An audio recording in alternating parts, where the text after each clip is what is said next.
Florence, vous êtes salariée agricole. Racontez-nous un peu. Donc, je me suis reconvertie l'année dernière, en 2018. D'abord, je me présente, j'ai 50 ans, j'habite dans le Pays de Ré. Et donc, j'ai fait pas mal de choses différentes dans ma vie professionnelle. J'ai commencé toute jeune dans l'administration, secteur social. J'en suis partie assez vite. Après, j'ai travaillé un peu dans les transports. J'ai fait pas mal d'intérim après en usine. Enfin, bon, j'ai fait pas mal de choses différentes. Et ça faisait une dizaine d'années que j'étais un peu par hasard dans le secteur agricole, mais en maraîchage. Et puis, j'avais envie de changer. Et ce que je ne savais pas, c'est que moi, mon truc, c'était l'élevage, les animaux. Voilà. Je ne savais pas qu'il y avait du travail en élevage. Donc, c'est un de mes collègues en maraîchage qui un jour me dit, je lui dis, tu sais, moi, j'aimerais en fait travailler en ferme. Il me dit, ah, mais il y a du travail, va voir. Et je ne le savais pas. Donc, j'ai fini ma saison de maraîchage en décembre 2017. Et puis, le patron voulait m'embaucher, mais j'ai refusé. J'ai dit non. Donc, je me suis retrouvée au chômage. Et en janvier, on me propose une offre d'emploi en maraîchage que j'ai refusée. Donc là, Pôle emploi m'a téléphoné tout de suite. Comment ça, oui, je refuse, je ne veux plus faire de maraîchage. Je veux faire de l'élevage, je veux travailler en élevage. Élevage laitier, je précise. Parce que les vaches, ça a toujours été des animaux qui m'ont toujours intéressée depuis que j'étais petite. Donc, mon conseiller Pôle emploi me propose d'assister à une réunion d'information sur les métiers de l'agriculture qui recrutent. Donc, j'y vais et effectivement, l'élevage laitier faisait partie de ces métiers qui recrutent. Donc, suite à ça, on me propose de faire une formation par le biais de la Chambre d'agriculture de Nantes. Une première formation d'1 mois qui s'appelait un stage ADEMA. En fait, c'est un stage d'orientation pour vérifier que c'était vraiment ça qui me plaisait. Donc là, j'ai fait mon premier stage dans une ferme à côté de chez moi en élevage laitier. Donc je faisais la traite le matin avec mon maître de stage, exploitant agricole. Donc ça, effectivement, c'est ce qui me plaisait. Et puis ensuite, la Chambre d'agriculture, suite à ça, m'a proposé une formation qui s'appelle un POEC.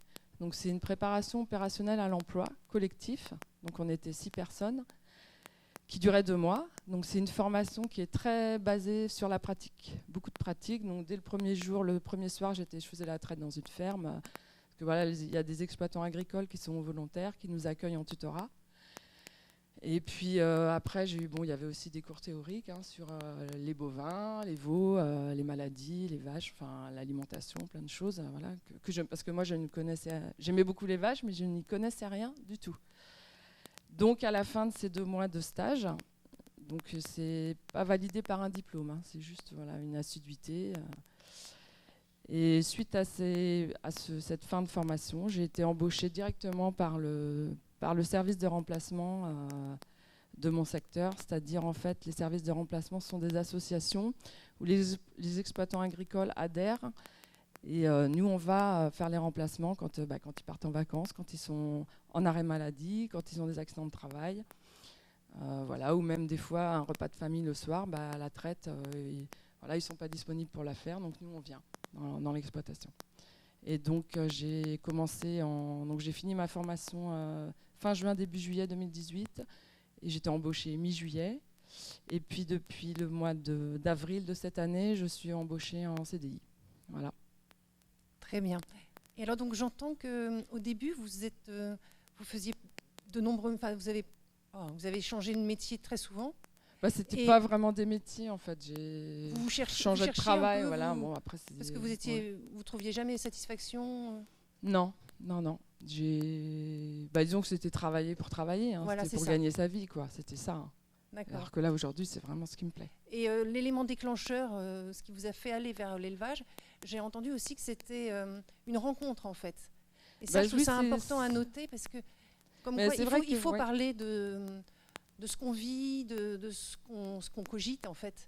Mais moi, je pensais qu'il n'y avait pas de travail dans le secteur. Voilà, après, moi, quand on voyait beaucoup les émissions à la télé, les éleveurs laitiers qui sont dans les difficultés, ils traient leurs vaches, ils ne vont pas être payés. Enfin, moi, je me disais, mais ces gens-là, comment ils peuvent avoir même un salarié Et donc, en fait, c'était assez trompeur. Parce que c'est un secteur où, mais même Après, je vais faire un peu de publicité pour le secteur agricole, mais il y a beaucoup d'autres métiers en agriculture qui recrutent, en viticulture, en maraîchage. Enfin, le secteur agricole est un métier qui recrute, c'est un secteur qui recrute beaucoup. Voilà. Oui, mais après, il faut être motivé, il faut être passionné. Et donc voilà. Je trouve que c'est important d'en parler souvent. Oui, moi, c'est en discutant avec mon collègue. C'est en discutant que quelquefois... Qui m'a dit, lui, il était chauffeur de tracteur. On trouve une piste, une idée. Voilà. Donc lui, il avait travaillé en ferme avant et il connaissait bien, il était chauffeur de tracteur depuis toujours, quoi. C'est lui qui m'a dit, mais il cherche tout le temps du monde en remplacement, il cherche tout le temps du monde. Et en plus, ce qui est bien, c'est que il a eu le bon mot. Voilà. Je fais un travail qui me plaît, avec les animaux qui me plaisent.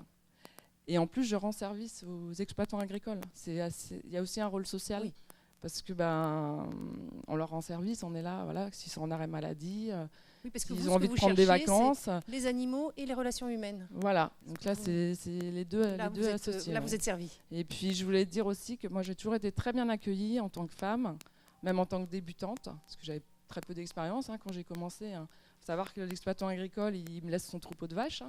Donc c'est quand même son outil de production, c'est énormément de responsabilité. Et vous y êtes allé voilà, et ils m'ont fait confiance. Vous avez eu raison d'y aller d'ailleurs, parce voilà, que vous avez fait confiance. Ils m'ont fait confiance tout de suite, alors qu'ils auraient pu avoir un peu de réticence.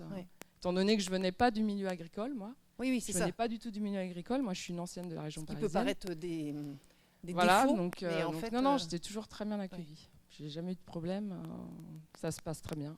Et j'ai noté aussi que pour vous préparer à cette reconversion, vous avez fait... des formations, entre guillemets peut-être, très concrètes en fait. Oui. Parce que l'ADEMA, alors je pense que c'est l'occasion de parler de toutes les formations qui existent. L'ADEMA, vous ne connaissez peut-être pas, c'est l'accès des demandeurs d'emploi aux métiers agricoles. Si certaines d'entre vous cherchent aussi dans le domaine agricole. Voilà. Et c'est très concret comme et formation. le POEC, par contre, je sais que ça existe dans tous les secteurs. C'est la formation Pôle emploi, donc c'est préparation opérationnelle à l'emploi. Et c'est vraiment opérationnel à l'emploi. C'est-à-dire que moi, quand j'ai fini ma formation, j'étais embauchée tout de suite.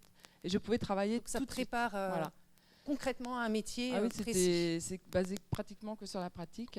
Donc pareil, j'avais de la conduite de tracteur aussi, parce que il faut bien aussi conduire le tracteur dans la ferme. Et des apports théoriques forcément indispensables, parce que voilà, il y a des tas de choses à savoir. Parce qu'on ne traite pas les vaches comme ça. Voilà, faut connaître pas mal de choses. Faut pas faire d'erreurs. Mais c'est vrai que c'est suite à cette formation, je pense qu'on peut travailler tout de suite. Voilà. Donc voilà, c'est ça. Donc, moi, ma reconversion, Florence, elle a été qui ne faite connaissait rien dans son secteur, en 6 mois. A fini par être. Au mois de janvier, j'étais au chômage en n'ayant rien, et au mois de juillet, j'étais embauchée. Grâce à 2 formations, voilà. Ouais, 1 mois de formation, puis ça s'est enchaîné. J'ai eu de la chance, ça s'enchaîne. Et 2 stages. Je fais 2 stages en exploitation laitière, 2 stages de 3 semaines à peu près. D'accord. Et d'autre part, vous vouliez faire ce métier, c'était un rêve d'enfant, c'est quelque chose de très ancien. Ouais. Vous ne l'aviez pas exercé avant parce que vous disons que quand j'étais, moi j'ai fait un bac littéraire, voilà, j'ai fait un bac littéraire, j'ai niveau bac. Et puis je m'étais un peu renseignée sur les bacs agricoles, mais à l'époque j'habitais en région parisienne, donc j'avais un peu laissé tomber, quoi. Vous étiez un peu j'avais un peu enfoui tout ça. Ouais.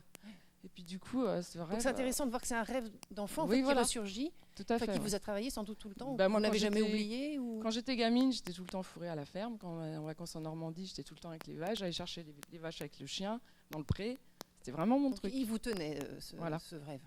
Et donc, à 50 ans, j'ai réalisé. Et à 50 ans, vous avez osé le faire ressurgir et le concrétiser. Ouais, mais je pense que c'est un âge aussi où on se dit on n'a plus rien à perdre, quoi. Puis, Et puis aussi le fait, je dois dire aussi, moi je travaille les week-ends, c'est assez contraignant. Je travaille très tôt le matin, le soir. Je travaille les week-ends, forcément. Donc j'ai un fils qui a 13 ans et demi. Voilà, c'est vrai que quand on a un enfant qui est petit, en bas âge, c'est plus difficile. Après, je pense que c'est un âge où justement les enfants sont grands. On a plus de disponibilité pour faire pour exercer des métiers où faut travailler le week-end, faut travailler le soir, voilà.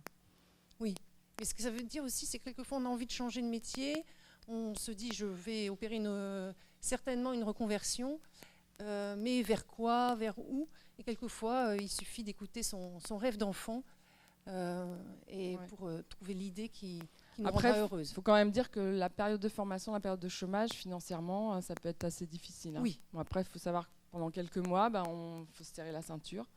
Et moi, à l'heure actuelle, je ne suis pas à temps plein. Et je suis à 100 heures par mois. Bon, des fois, j'en fais un peu plus. Et je gagne très correctement ma vie, aussi bien qu'avant, quand j'étais en maraîchage à temps plein, et où c'était très dur physiquement. Et là, j'apprécie parce que j'ai beaucoup de temps libre dans la journée, en fait. Voilà, moi, je commence très tôt le matin, mais à 9-10 heures, j'ai fini. Je reprends à 16-17 heures. Donc, je mange tous les midis chez moi. Donc, vous êtes salarié et voilà. Et c'est beaucoup plus confortable? Ah bah oui, c'est beaucoup plus confortable. Ouais. Parce que quand vous étiez dans le maraîchage, vous n'étiez pas... là, c'était des journées continues. J'avais 1h30 pour manger. Il fallait manger vite. Et puis bon, physiquement, c'était très intensif. C'était sur place, oui, tout le temps. Donc c'est plus simple, sans doute, pour votre vie avec votre fils qui est quand même pas très vieux. Oui, voilà. Le mercredi midi, on mange ensemble. Voilà, ce que je pouvais pas forcément faire, quoi. Oui. Ouais. Bon, eh bien, écoutez, merci beaucoup.